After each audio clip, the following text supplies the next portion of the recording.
Lucius POV. Walang masigit na masaya sa muling pagkikita naming dalawa ni Macy, kundi ako lang. Sa wakas, muli ko na namang makakasama ang babaeng pinakamamahal ko at sisiguraduhin ko na hindi na siya aalis pa sa tabi ko kahit na ano ang mangyari. Bago ako pumunta ng Mindanao para sunduin siya, nakausap ko na sila mami at daddy. Nangako silang dalawa sa akin na tutulong daw sila para maikasal kaming dalawa ni Macy sa lalong madaling panahon. Naging bonus sa tuwang nararamdaman ko nang nalaman kong nagdadalang tao ito. Sa wakas, nagbunga din ang makailang beses na may nangyari sa amin. Sa bagay, sa tuwing nagtatali kami, hindi din naman ako gumagamit ng proteksyon. Dahil gusto ko din talagang buntisin na lang siya para wala na siyang kawala sa akin, lalo na at sa tuwing yayayain ko siya ng kasal, palaging bukang bibig niya ay uunahin niya daw muna ang pagtupad sa mga pangarap niya bago niya ako pakasalan. Gusto niya daw kasing maipagmalaki niya ako sa lahat. Kaya gusto niya munang makapagtapos sa pag-aaral bago kami magpakasal. Ewan ko ba kung kanino niya nakuha ang mga ganoong katwiran. Gayong makatapos man siya or hindi, handa pa rin naman akong ipagmalaki siya sa lahat. She's 1 in a billion at mahal na mahal ko siya. Buong pagmamahal na nasundan ko ng tingin si Macy habang alalay ni Talia papasok ng bahay. Ayaw ko muna sana siyang mawalay sa paningin ko, lalo na ngayon. At alam kong masigit na kailangan niya ako dahil sa kalagayan niya. Maselan palang mabuntis ang mahal ko, kaya dapat lang talaga na mas doblehin ko ang pag-iingat ko sa kanya, lalo na sa mga susunod na araw. Habang nasa biyahe kami, iniisip ko kung ano ba ang pwedeng ihain na pagkain sa kanya para lang makakain siya ng maayos. Lucio, iho, hindi mo pwedeng sabihin sa amin na hindi ikaw ang nakabuntis kay Melissa. Ikaw lang ang nobyo ng anak ko, kaya ikaw ang ama ng batang nasa sinapupunan niya. Narinig kong sambit ng ama ni Melissa. Alam kong nasa punto na sila ng buhay ng pagpapanik. Dahil kung hindi sila tutulungan ng pamilya namin, darating ang araw na mas maghihirap pa sila sa daga. Negative na lahat ng asset nila at nakasangla na lahat ng ari-arian nila sa bangko. Hindi pa ba malinaw ang mga kopya ng ebidensya na ipinadala ko sa opisina niyo, Mr. Crisostomo? Ibang lalaki ang nakabuntis sa anak niyo at unfair naman yata sa panig namin na ako ang paaakuin mo sa anak ng iba. Seryosong sagot ko habang hindi ko inaalis ang pagkakatitig ko sa mga mata nito. Kung naging tapat lang sana kayo mula umpisa, hindi naman kami magdadalawang isip na tulungan ng kumpanya mo, Mr. Crisostomo. Minsan tayo naging magkaibigan noon, kaya lang nitong huli, ibang landas yata ang bigla mong tinahak. Sabat naman ni Daddy, isa sa mga dahilan kaya pala gustong-gusto nilang maikasal kami ni Melissa dahil sa palubog nilang kabuhayan. Nalulong sa sugal ang mga magulang ni Melissa. Kaya naman nagkaletse-letse ang mga finances nila at napabayaan ang mga negosyo at nalubog sila sa utang. Isa sa mga inaasahan nila ngayon ay ang tulong ng Del Chavez Group of Companies para makabangon muli. Tama na nga ang usaping ito. Mas maraming bagay ang dapat pag-usapan, kaya paalisin nyo na sila. Ayaw kong makita kahit na kailan ang pagmumukha ng pamilya na yan, lalo ng babaeng yan. Galit naman na sabat ni Mami. Padabog pa itong naglakad paalis at diretsyong pumasok ng bahay. Mr. Dimitri, problema ng mga bata to. Baka naman kailangan lang nila mag-usap para magkalinawan. Alam mo naman na noon pa man na pag-uusapan na natin na sana mga anak natin na magkatuluyan, di ba? Eto na nga eh. Willing ang anak ko na magpakasal sa anak mo. Kaya ano pa bang problema? Muling sagot ni Mr. Crisostomo. Willing ang anak mo na magpakasal sa anak ko para ipaako ang isang bastardo na nasa sinapupunan niya. Anong palagay niyo sa anak ko? Tagapulot ng buto na pinagsawaan na ng iba? Ang mabuti pa, umalis na kayo. Hindi niyo pa man nasasabi ang kung ano ba talaga ang sadya niyo. Alam na namin kung anong gusto niyo. Gusto niyong tumulong ang Del Chavez Group of Companies para makaahon ng kabuhayan niyo, di ba? I'm sorry, Mr. Crisostomo. Ngayon pa lang tatapatin na namin kayo. Wala kaming maitulong. Kaya ang mabuti pa, umalis na kayo sa pamamahay ko. Seryosong bigkas ni Daddy. Lucio, ano ba? Mag-usap tayo. Magpapaliwanag ako. Alam mo naman siguro kung gaano kita kamahal, di ba? Don't worry kung hindi mo man matanggap ang pagbubuntis ko ngayon. Gagawa ko ng paraan para maayos ang lahat. Huwag mo naman sana itong gawin sa amin. May mga pinagsamahan din naman tayo. At hindi pwedeng basta mo nalang kung talikuran. Lalo na at nasa punto na ang pamilya namin na kailangan ng tulong ng pamilya mo. Umiiyak na sambit ni Melissa. Talaga? Sige, magpaliwanag ka. Ngayon pa lang sabihin mo ang totoo. Malay mo naman, di ba? Maawa kami sa inyo kung maging tapat ka. Sino ang ama ng batang nasa sinapupunan mo? Seryosong tanong ko. Sumulyap muna ito sa mga magulang niya bago napahagulhol ng iyak. Alam kong wala na akong maitago sa'yo dahil may matibay kang ebidensya na hawak. Ngayon pa lang, paulit-ulit na akong hihingi ng sorry sa'yo kung bakit ako nagsinungaling. Oo, nabuntis ako ng iba, pero ikaw pa rin naman ang mahal ko eh. Kung gusto mo magpapa-abort ako, wag mo lang akong kamuhian. Umiiyak niyang bigkas. Sino ang ama ng bata? Ang mahirap sa'yo, dinadaan mong lahat sa pag-iyak eh. Sabihin mo, sino ang ama ng batang yan? Galit ko ng sigaw. Si Damian. Siya ang ama. Nung bigla ka nalang nakipaghiwalay sa akin, siya yung nag-iisang tao na nagbigay sa akin ng pakiramdam na hindi ako nag-iisa. Masakit din naman sa akin ang bigla mong pambabaliwala dahil sa Macy na yon. At nandyan si Damian para maging sandalan ko. Aminado ako nagkamali ako sa parting yon, pero maniwala ka sa akin. Ikaw ang mahal ko at wala akong ibang lalaking pinapangarap na makasama habang buhay. Kundi ikaw lang. Maaayos pa natin to. Bigyan mo lang ako ng chance para maipakita ko sa'yo kung gaano kita kamahal. Umiiyak na bigkas ni Melissa. Hindi ko naman mapigilan ang matawa. Now, I rest my case. Sa mismong bibig mo na lumabas ang katotohanan. At masaya akong manonood sa pagbagsak ng kabuhayan niyo. Seryosong sagot ko bago ko sinenyasan ang mga gwardya na lumapit. Dad, may sasabihin pa po ba kayo sa kanila? Seryosong tanong ko kay Daddy. Umiling ito at walang sabi-sabing naglakad paalis. Mukhang wala nang gustong humarap sa inyo sa pamilyang to. Guard, ituro niyo sa kanilang daan paalis. Seryosong bigkas ko. Inisa-isa kong pinukol ng tingin ang mga magulang ni Melissa bago ako mabilis na tumalikod. Narinig ko pa nga ang ilang beses na pakiusap ni Melissa pero hindi ko na siya pinakinggan pa. Mas maraming bagay akong gustong unahing gawin kaysa ang makipagdebate sa kanila. Ayaw ko nang sayangin ang oras ko sa mga walang kwentang bagay. Macy's POV. Macy, Ate Talia! Paakyat kami ng second floor ng bahay nang biglang sumalubong sa amin ang matinis na boses ni DJ. Mukhang galing ito sa labas base na din sa suot nitong damit. DJ! Nakangiting tawag ko sa pangalan niya. Bala kong ibalik sa kanya ang cash na ibinigay niya sa akin. Kaya lang nasa kotse pa ang mga gamit ko. Hindi pa naibababa dahil kausap pa ni Lucio ang mga magulang ni Melissa sa labas. Nako, mabuti naman at bumalik ka, Macy. Alam mo bang nakakatakot ang ugali ni kuya nitong mga nakaraang araw? Palaging galit at nakasigaw, kaya takot ako magpakita sa kanya. Lalo na at nalaman niya na ako ang naghatid sa'yo palabas. Natatawa nitong bigkas.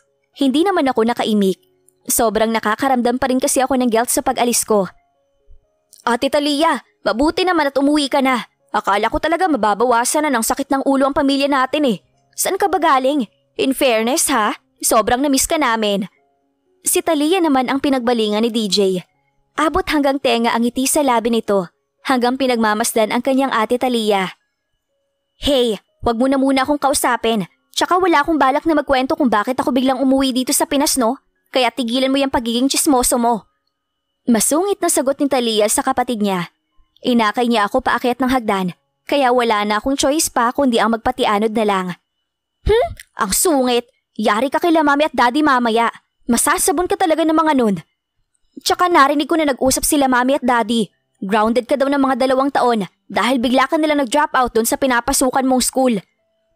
Pangaasar na wika ni DJ pero hindi na siya pinansin pa ni Ma'am Talia. Diretso na kaming umakyat ng hagdan at inihatid niya ako sa mismong kwarto ni Lucio. Dito mo na lang hintayin si kuya. Maiiwan na muna kita dito. Parang gusto kong maligo eh dahil nakakaramdam ako ng panlalagkit ng katawan. Nakangiting wika nito. Salamat po Ma'am Talia. Nahihiyang sagot ko naman sa kanya. Don't mention it. Tsaka stop calling me Ma'am Talia. Soon magiging asawa ka ng kapatid ko, kaya tuluyan ka na ding maging miyembro ng pamilya namin. Nakangiti niyang bigkas bago niya ako iniwanan dito sa silid.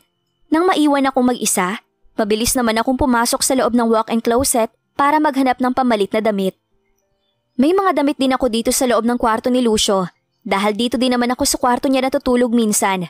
Para na nga mag-asawa ang turingan namin at kasal na lang ang kulang sa aming dalawa. Kumuha lang ako ng alam kong pinakakomportabling damit na ipapalit ko sa suot ko at mabilis nang lumabas ng walk-in closet. Pagkalabas ko, hindi ko pa nga maiwasan na magulat nang maabutan ko si Madam Tiffany. Seryoso ang kanyang mukha na halatang inaabangan niya talaga ang paglabas ko. Madam, mahinang bigkas ko. Kimi ako naglakad palapit sa kanya habang ramdam ko ang aking kaba. Kumusta ka na? Seryosong tanong niya sa akin. Ayos lang po madam. Sorry po kung hindi. No need to mention it. Ang importante, okay na ulit kayo ng anak ko. Ayoko nang makarinig pa ng kung ano pa man regarding sa pag-alis mo. Dahil kahit na ako, guilty sa mga nangyari. Seryoso niyang bigkas. Hindi naman ako nakaimik. Nagmumukha akong pakialamera sa relasyon niyo ng anak ko. Pero ngayon, mas paninindigan ko ang pagiging pakialamera ko. Macy, buntis ka na sa magiging apo ko. And ito na siguro ang right time para pumayag kang magpakasal kayo ng anak ko. Seryoso niyang muling wika na labis kong ikinagulat. Hindi ito ang inaasahan kong salita na marinig mula sa bibig ni Madam Tiffany. Ang akala ko talaga magagalit siya dahil hindi ko napanindigan ang paglayo ko. Pero heto siya. Siya na mismo nagsabi na pumayag na akong magpakasal kay Lucio. Sa bagay, magpapakipot pa ba ako? Gayong buntis na nga ako eh. Sa pagkakataon na ito, hindi lang ang sarili ko ang dapat kong isipin, kundi ang magiging anak ko na din. Bukas na bukas din, tatawagan ko ang aking mga kilalang designer. Kailangan ka nang magawa ng wedding gown para maiset na kaagad ang kasal yung dalawa ni Lucio. Ayaw ko naman na maglakad ka sa gitna ng aisle na malaki ng iyong tiyan. Nakangiti niyang bigkas. Hindi naman ako makapaniwala sa aking narinig. Po, totoo po ba? Ayos na po sa inyo na magpakasal kaming dalawa ni Lucio? Kahit na hindi pa ako nakapagtapos ng pag-aaral at wala pa akong maipagmamalaki sa pamilyang to? Naiiyak kong bigkas. Ramdam ko na ang pangingilid ng luha mula sa aking mga mata dahil sa matinding emosyon na nararamdaman. Sino ang nagsabi na hindi ka namin maipagmamalaki kapag hindi ka makapagtapos? Macy, kahit na ano pa ang mangyari, natutuwa kaming tanggapin ka sa pamilya namin dahil alam namin kung anong klaseng babae ka. Mahal ka ng anak namin at masaya siya sa'yo, kaya sino ba naman kami para hindi kayo suportahan? Nakangiti niyang bigkas. Hindi ko natuloy mapigilan pa ang mapahagulhol ng iyak, lalo na nang lalo pa niya akong lapitan at niyakap ng mahigpit. Thank you po, hindi niyo lang alam kung gaano ako kasaya ngayon. Bigkas ko. Masaya din ako dahil nakabalik ka na. Pasensya ka na sa akin, iha. Masyado lang din talaga akong nadala sa mga pakiusap ni Melissa at ng pamilya niya, kaya nakagawa ko ng mga ganoong desisyon. Pero pangako, hindi na mauulit yon. Welcome to our family, iha. Narinig kong bigkas ni Madam Tiffany na lalong nagpaiyak sa akin. Iyak hindi dahil nasasaktan ako sa mga katagang binitiwan niya. Umiiyak ako dahil masayang-masaya ako sa mga naririnig ko mula sa kanya. Hey, Mom! Anong nangyayari dito? Mahigpit pa akong nakayakap kay Madam Tiffany nang bigla naman pumasok dito sa loob ng silid si Lucio. Mood swings ng mga babaeng buntis. Ganito din ako nung ipinagbubuntis ko kayong dalawa ng kakambal mong si Lucia. Nagiging emosyonal at kay bilis magbago ng mood. Narinig kong sambit ni Madam Tiffany. Nahihiya naman akong napakala sa pagkakayakap dito. Nakakahiya. Oo, si Madam Tiffany ang naunang yumakap sa akin kanina. Pero ako naman itong parang ayaw nang bumitaw. Mood swings? Nagtatakang sambit ni Lucio.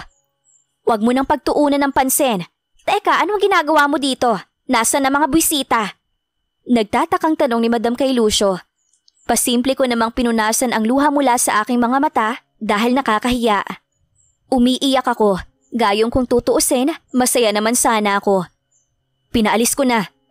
Tsaka ma'am, pwede po bang wag niyo nang i-entertain ang pamilyang yun? Dagdag lang sila sa problema eh. Sagot naman ni Lucio sa ina niya. Oo na, alam kong kasalanan ko dahil ako itong naunang naniwala sa pamilyang yon. Pero pangako, hindi na mauulit ang lahat. Siya nga pala, nakausap ko na ang cook at inutusan ko na maghanda ng iba't ibang putahe para sa babaeng maselan sa pagbubuntis. Huwag mo nang pababain si Macy at hintayin niyo na lang ang mga pagkain dito sa kwarto niyo. Nakangiting wika ni Madam Tiffany bago siya naglakad palabas ng kwarto. Nang kaming dalawa na lang ni Lucio ang naiwan, kaagad akong nag-iwas ng tingin sa kanya nang mapansin ko ang nagtatanong na mga tingin niya sa akin. Anong pinag-usapan yung dalawa ni Mami? Bakit ka umiiyak? Seryosong tanong niya. Nakangiti naman akong sunod-sunod na umiling. Wala, nag-usap lang kami, tapos bigla na lang akong naluha. Nakangiti kong sagot sa kanya. May ganun ba? Hindi ka ba pinagalitan ni Mami kaya ganun? Seryosong tanong niya. Hindi no, masaya pa nga ang mami mo dahil nandito na ulit ako eh. Hindi ko lang talaga mapigilan ang emosyon ko, kaya ang bilis tumulo ng luha mula sa aking mga mata. Kaagad ko namang sagot sa kanya. Okay, sabi mo eh. Alam kong masela ng kalagayan mo ngayon, pero asahan mo na hindi ako aalis sa tabi mo. Personal kitang aalagaan hanggang sa makapanganak ka. Nakangiti niyang bigkas. 2 buwan pa lang ang tiyan ko, may 7 buwan pa para manganak. Tsaka sabi ng doktor, normal lang sa babaeng buntis itong mga nararamdaman ko, kaya wag mo akong isipin. Gawin mo pa rin ang mga normal routine mo, at ganun din ako. Nakangiti ko ang sagot sa kanya. No, hindi ako papayag na muli kang bumalik sa normal routine mo, dahil kailangan mo daw mag-ingat. Seryosong sagot niya, kasabay ng pahaplos niya sa mukha ko. Hindi naman ako nakaimik. Hindi mo lang alam kung gaano ako kasaya ngayon nandito ka na ulit, Macy. Sana kung may susunod na problemang dumating sa pagsasama natin, wag mo naman akong basta iwan oh. Mababaliw talaga siguro ko sa susunod na mawalay ka sa akin. Seryoso niyang muling bigkas. Kaagad naman akong kinain ng konsensya dahil sa sinabi niya. Kung alam niya lang na masyado din ako nasaktan sa pag-alis kong yon. Kaya lang nangyari na ang lahat at aminado naman akong kasalanan ko din talaga. Babawi na lang din siguro ko sa kanya ngayong nandito na ulit ako.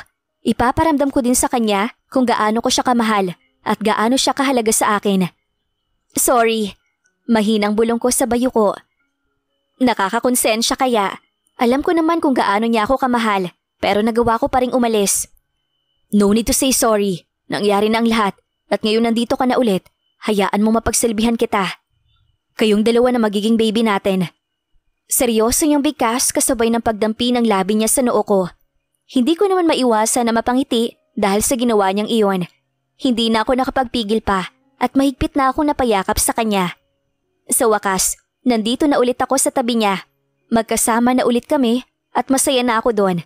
Alam kong marami pang mga pagsubok na darating sa buhay namin, pero pangako, hindi na talaga ako aalis. Ipaglalaban ko na ang pagmamahalan namin. Isang malaking lesson na sa akin ang mga nangyari at hindi ko na din talaga isusuko pa si Lucio kahit na kanino. Mahal niya ako at mahal ko siya, kaya naman kaming dalawa talaga ang para sa isa't isa. I love you, Macy. Narinig kong bigkas niya. Wala sa sariling napatingala ako sa kanya, kasabay ng pagguhit ng masayang ngiti sa labi ko. I love you to Lucio. Bigkas ko sabay tingkayad at binigyan siya ng malutong na halik sa pisngi. Isang malakas na pagtawa ang naging sagot niya sa ginawa kong iyon. Ano yun? Bakit sa pisngi? Ano ako? Bata? Natatawa niya pang bigkas. Hindi ko naman mapigilan ang matawa, pero bigla ding naputol ang tawang yon nang bigla na lang sakupin ng labi niya ang labi ko. Muli naming pinagsaluhan ang halik na alam ko, ito ang magiging umpisa para bumalik sa dati ang aming pagsasama. Ngayon ko lang lubos na napatunayan na kung siya pala talaga ang lalaking para sa'yo, gagawa ng paraan ang kapalaran para muli kayong magsama. Sino ba naman ang mag-aakala na si dinami-dami na makikilala kong tao sa barkong yon? Si Talia pa talaga na kapatid niya. Ang bilis niya tuloy akong nahanap. Sweetie, tikman mo to. Mukhang masarap. Nakangiting wika ni Lucio. Sinusubuan niya ako ngayon. At hindi ko na alam kung ilang putahe na ng mga pagkain ang dinala nila dito sa loob ng kwarto. Amoy pa lang kasi minsan hindi ko na gusto. Naghahanap ng pagkain ng tiyan ko pero hindi ko naman alam kung ano ang gusto. May mga pagkain kasi na amoy pa lang, naduduwal na ako. Ayaw kong magmukhang maarte sa harap nila. Kaya lang, ano ang magagawa ko? Kusa kasi talaga nagre-react ang sikmura ko sa mga pagkain na naaamoy ko eh. What do you think? Hindi ba't masarap? Nakangiti niyang tanong sa akin. Wala sa sariling napatitig ako sa hawak niyang pagkain at hindi ko din maiwasan ang pagguhit ng masayang ngiti sa labi ko nang mapansin ko ang isang maasim na sinigang na milkfish ang laman ng bowl na hawak niya ngayon. Sabaw pa lang kay sarap na. Ang asim at kay sarap sa panlasa ko. Gusto din yata ni baby ang pagkain na yan, Lucio. Nakangiti kong bigkas. Napansin ko din na kaagad na gumuhit ang masayang ngiti sa labi niya. Ang kanina nag-aalala niyang muka ay biglang napalitan ng tuwa. Talaga? Sa wakas, sumakto din. Thank you, Lord. Narinig ko pang bigkas niya, kaya hindi ko na mapigilan pa ang matawa. Pagkatapos kong makakain, hinayaan lang ako magpahinga ni Lucio. Kinahapunan naman, may inutusang kasambahay si Madam Tiffany at pinapatanong kung kaya ko daw bang bumaba. Bakit daw manang? Nagpapahinga pa si Macy. Seryosong tanong ni Lucio sa kasambahay. Pinapatawag po ni Madam Tiffany si Macy, sir. May bisita po na dumating at mukhang importante ang kailangan. Sagot naman ni Manang. Sinong bisita? Nagtatakang tanong ni Lucio. Baka importante. Kaya ko ng sarili ko, kaya bababa na lang ako. Nakakahiya naman sa mami mo kung maghihintay pa sila ng matagal. Nakangiti ko ding sagot. Mula sa pagkakahiga sa kama, dahan-dahan akong bumangon. Mabilis namang naglakad palapit sa akin si Lucio para alalayan ako. Samantalang si Manang nagpaalam ng umalis. Sweetie, may idea ka ba kung sinong bisita ang tinutukoy ni Manang? Nagtatakang tanong ni Lucio sa akin. Nandito na siya sa tabi ko at pinipigilan niya talaga akong bumaba ng kama. Gusto kasi niyang magpahinga pa daw ako para daw makabawi ako ng lakas sa ilang araw kong pagsusuka. Nabanggit sa akin ni mami mo kahapon na ngayong araw daw darating ang fashion designer para masukatan daw ako ng wedding gown. Wala sa sariling sagot ko. What? Wedding gown? Sino ang ikakasal? Gulat niyang bigkas. Wala sa sariling napatitig ako kay Lucio at huli na nang ma-realize ko kung anong kataga ang lumabas sa bibig ko. Shucks, bakit ba ang daldal ko? Hindi pa pala ulit nagpo-propose ng kasal si Lucio sa akin, pero dumating na ang fashion designer na magsusukat ng wedding gown ko. Bakit? Ayaw mo ba? Malungkot kong tanong sa kanya. Ang alin? I mean, may designer sa ibaba. Ibig bang sabihin nito, payag ka na magpakasal sa akin? Ramdam ko ang tuwa sa boses na tanong niya. Mabilis naman akong napatango. Magpapakipot pa ba ako? Siyempre hindi na. Ayaw mo ba? Kung ayaw mo, edi wag na lang. Kunwari nagtatampo kong sagot. Anong ayaw? Of course, gustong gusto ko. Kaya tagal ko kayang hinintay ito. God, bakit hindi mo ko agad sinabi? Tuwang-tuwa niyang bigkas. Namumula pa nga ang mga mata niya na halatang pinipigilan niyang maiyak. Masyado kasi akong ginutom ng baby natin na nasa tiyan ko. Kaya nakalimutan kong banggitin sa iyo ang napag-usapan namin ng mami mo kagabi. Sorry. Kaagad ko ding sagot sa kanya. No, you don't need to say sorry. God, payag na magpakasal sa akin ng mahal ko. Ibig bang sabihin ito, magiging legal wife na kita? Matatali ka na sa akin at magiging akin ka na forever? Nakangiti niyang bigkas.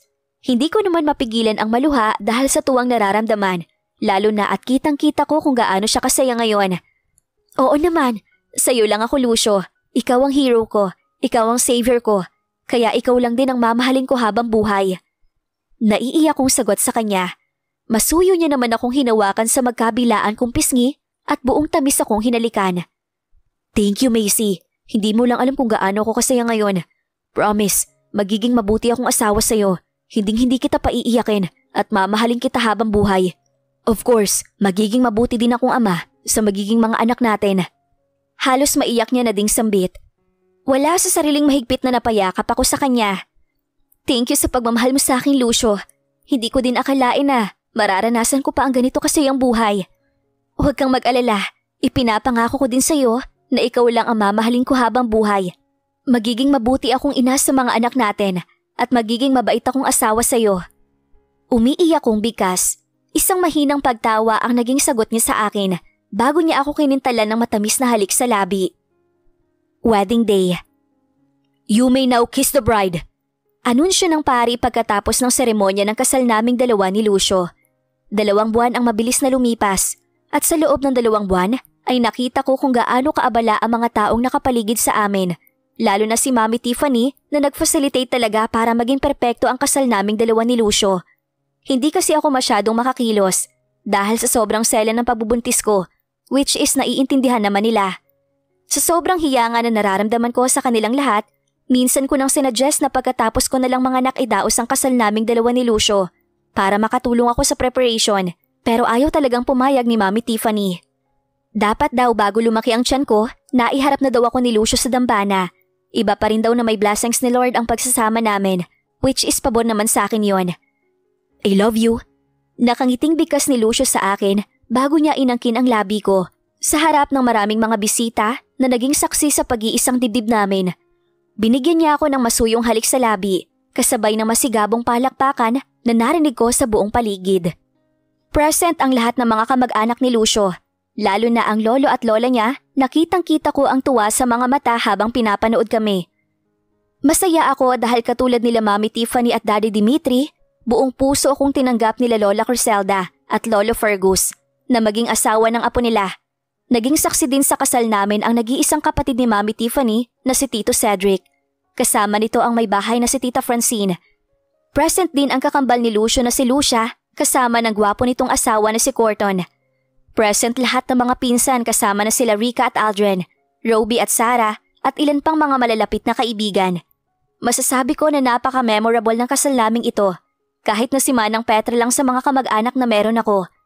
Ang itinuring ko kasing mga magulang ay tuluyan ang nakulong at hindi na sila makakalabas pa ng kulungan kahit na ano pa man ang mangyari. Ipokrita ako kung sasabihin ko na masaya ako sa nangyari sa kanila. Malaki man ang naging utang na loob ko sa kanila, pero hindi naman maikakaila na nagdusa ako sa mga kamay nila at dapat lang na mapagbayaran nila iyon sa batas. Isa pa, may iba pa silang mga kaso na dapat nilang harapin. Pagkatapos ng picture taking sa simbahan, diretso kami sa 7-star hotel na pag-aari ng mga biyanan ko. Doon gaganapin ang reception party at pagkatapos nito, nakatakda kaming dalawa ni Lucio na lumipad ng Japan para sa aming honeymoon. First time kong mag-travel abroad at excited na din ako. Masasabi kong napakaswerte ko talaga dahil hindi lang mayaman ang naging asawa ko, kundi napakagwapo pa at napakamaalalahanin. Naging prinsesa ang turing niya sa akin, kaya naman nasusuklian ko din iyon ng tapat at wagas na pagmamahal. Pagdating sa reception venue, kabi-kabila ang pagbati pa rin ang naririnig ko mula sa mga bisita. Lahat nakikisaya sa kakatapos lang ng pag-iisang dibdib namin ni Lucio. Kaya naman walang pagsidlan ang tuwa na nararamdaman ng puso ko. Congratulations, Macy! Nakangiting wika ni Talia sa akin. Siya ang maid of honor, samantalang ang best friend ni Lucio na si Philip ang best man. Si Fantasia naman ay isa sa mga bridesmaid ko. Thank you, Talia. Nakangiti kong sagot. Ilang saglit pa, nagsilapitan na din sa amin sila Fiona, DJ at ang bunsong anak nila Tita Francine at Tito Cedric na si Misty. Grabe, ang gaganda nila sa mga gown nila. Kung sa pagandahan ng lahi, wala na sigurong tatalo pa sa mga Dal Chavez. Yay! Kasal na sila Ate Macy at Kuya Lucio. Ikaw na Ate Talia ang susunod. Nakangiting bigkas ni Fantasia. Hindi ko naman mapigilan ang mapangiti. Oo nga pala, parang si Talia na yata ang susunod. Nag-drop out sa pinapasukan nitong school at tinig ko hinahanapan ito ni Lolo Fergus ng papapangasawa. Hindi na uso ang fixed marriage. Pero mukhang yun ang magiging kapalaran nitong si Talia. Simula kasi noong bumalik ito ng bansa, wala nang ibang ginagawa kundi ang magliwaliw. Puro gimmick kasama ng mga barkada ang inaatupag. Katwiran nito, ilang taon din niyang ibinuro ang sarili niya sa kakaaral. Kaya naman ito na ang chance niya na mag-enjoy. Kaya lang mukhang negative impact iyon sa mga Dal Chavez. Dahil ayaw daw nila magkaroon ng anak na pariwara. Inamin naman ni Talia sa akin na masyado daw talaga siyang tinamaan kay Matt, ang boyfriend ng best friend niya, na nagawa niya pang sundan sa Mindanao. Wish ko lang talaga na sana makamove on na siya dahil hindi niya deserve ang lalaking hindi siya mahal. Hindi din magandang tingnan na siya ang naghahabol sa lalaking ayaw sa kanya. Masyadong mabait si Talia para maghabol sa lalaking walang kwenta. Alam kong mahahanap niya din ang lalaking para sa kanya. Isang lalaki na kagaya ng asawa kong si Lucio, na suwabe at sobra kong magmahal. Hindi na namin tinapos ang reception party at pumuslit na kami ni Lucio. Kailangan na kasi naming habulin ang aming flight patungong Japan. Dahil sa sobrang excitement na nararamdaman ko, kaagad na din akong pumayag nang yayain niya akong umalis na. Yun nga lang, imbis na sa airport kami pupunta, hindi ko naman akalain na iuwi niya ako ng bahay. Lucio, akala ko ba airport tayo? Angal ko pa sa kanya. May 7 oras ng flight natin. Dito na muna tayo sa bahay para makapagpahinga. Nakangiti niyang sagot sa akin. Hindi ko naman mapigilan ang matawa. Para-paraan eh. Alam ko naman kung ano ang gusto niya. Kanina pa siya nagpapahiwatig sa akin. Gusto niya na daw umpisahan namin ang aming pulot gata. Imbis na sa kwarto kami didiretso, nagulat na lang ako nang akayin niya ako patungo sa likod ng bahay, kung saan matatagpuan ang pintuan ng kanyang hideout. Pumasok kami sa loob at pagkasara pa lang ng pintuan, buong pananabik niya na akong hinalikan sa labi. Nakaagad ko namang tinugon. Gusto niya nang umpisahan namin ang aming honeymoon. Why not, diba? Excited na din ako eh. Ilang saglit lang na puno na ng ungol naming dalawa ang buong paligid. Pareho kaming sabik sa isa't isa. Dahil kahit naman na magkasama kami sa iisang silid, never nang may nangyari sa amin. Maselan nga ang pagbubuntis ko at mas gusto kong matulog ng mga sandaling iyon. Kaya walang masama kung pagbibigyan ko na ngayon ng asawa ko. Wala akong balak na matulog hanggang sa hindi ko siya masatisfied sa ibabaw ng kama. Dito na po nagtatapos ang kwentong pag-ibig ni Lucio at Macy. Maraming salamat po sa lahat ng sumuporta at